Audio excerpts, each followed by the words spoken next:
Evil come from ignorance, virtue come from knowledge, man does evil out of ignorance. যদি কেউ challenge করেন, আমার চেহারা যারা লাইভে দেখছেন, আপনারা সরাসরি আপনারা আমার কাছে আসবেন, ইনশাল্লাহ আপনাদের বুঝিয়ে দেওয়ার মতো যোগ্যতা আমার আছে। এই যে বর্তমানে যে দেশের মধ্যে একটা বড় জায়গা সৃষ্টি হয়েছে, এই যে দেশের মধ্যে মানে অনেক মাজারগুলা ভাঙ্গ হইতেছে, তুমি যে একজন খাজা বাবার ভক্ত এবং খাজা বাবার আশেকান, মানে এইটার উপস্থিতিতে কোনো বক্তব্য আসেনি আপনার? আমি একটা কথাই বলতে চাই, উনি আমার ছোটো ভাই, উনি শর্টকাটে বলতেছে দেশের পরিস্থিতির উপরে।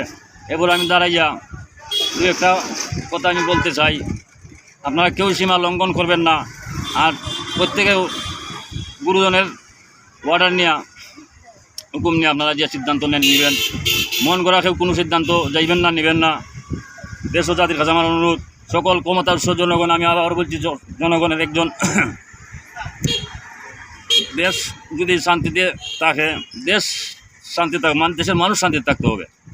আচ্ছা, মাজারের বক্তব্য তো এখন শেষ, এখন বর্তমানে বাংলাদেশের পরিস্থিতি নিয়ে আপনার কোনো কথা আসেনি? যে বর্তমানে যে এই যে তত্ত্বাবধায়ক সরকার, যে জনতা সরকার, তা ওনাকে নিয়ে কোনো বক্তব্য আছে? ওনার কাছে কোনো দাবি আছে না আপনাদের, যে মাজারের পক্ষে নিয়ে ওনাদের অবস্থান কি কোনো দাবি আছে না আপনারা? আমাদের দাবি একটাই, সব শ্রেণী পেশার মানুষ শান্তিপ্রিয়ভাবে বসবাস করবে। যারা ভুল ত্রুটি করবে আইনের আওতায় নেওয়া হবে, এটাই স্বাভাবিক।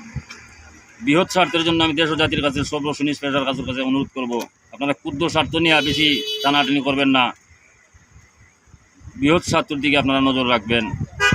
আর আমরা বাঙালি জাতি, কোনো শক্তির কাছে আমরা মাথা নড়তে শিখি নাই, নীতির কাছে আমরা মাথা নত করতে জানি, কিন্তু কোনো শক্তির কাছে মাথা নত করতে আমরা শিখি নাই। ধন্যবাদ।